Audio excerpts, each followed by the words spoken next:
મોરબી જિલ્લામાં છેલ્લા 2 દિવસથી પડેલા વરસાદને કારણે ઠેર ઠેર પાણી ભરાઈ ગયા છે.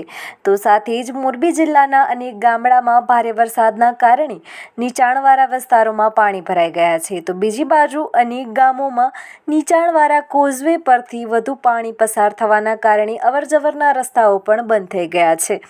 ત્યારે ગઈકાલે માળિયા તાલુકાના કુંતાસી ગામના ભાંભી દુર્ગાબેન પ્રકાશભાઈને અચાનક જ પ્રસૂતિ ઉપડતા હોસ્પિટલ લઈ જવાની સ્થિતિ ઉત્પન્ન થઈ હતી, પરંતુ વરસાદના કારણે કુંતાસી અને હજનાળી ગામ વચ્ચે આવેલા નીચાણવાળા કોઝવે પર વધુ પાણી પસાર થતું હોવાને કારણે કોઈપણ વાહન પસાર થઈ શકે તેમ નહોતું, જેથી કુંતાસી ગામના સ્થાનિકે લોકોની મદદ માટે આગળ આવી મહિલાને ખાટલા પર બેસાડીને કોઝવે પાર કરાવીને હોસ્પિટલ પાર પહોંચાડ્યા હતા.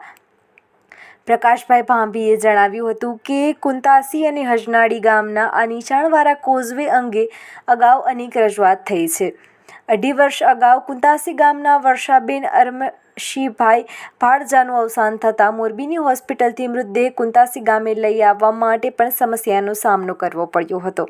ત્યારે આ કોઝવે પરથી વધુ પાણી પસાર થવાના કારણે મૃતદેહને 5 કલાક સુધી કોઝવે પાસે જ રાખવામાં આવ્યો હતો.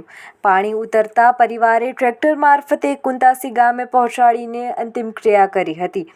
ત્યારે જો હવે વરસાદી માહોલમાં આવી કોઈ દુર્ઘટના બનશે અથવા તો ઇમરજન્સી સર્જાય તો કોઝવે પરથી પસાર થવું કઠિન છે, જેથી કુંતાસી અને હજનાળી વચ્ચે પુલ બનાવવામાં આવે તેવી લોકમાંગ ઉઠી છે.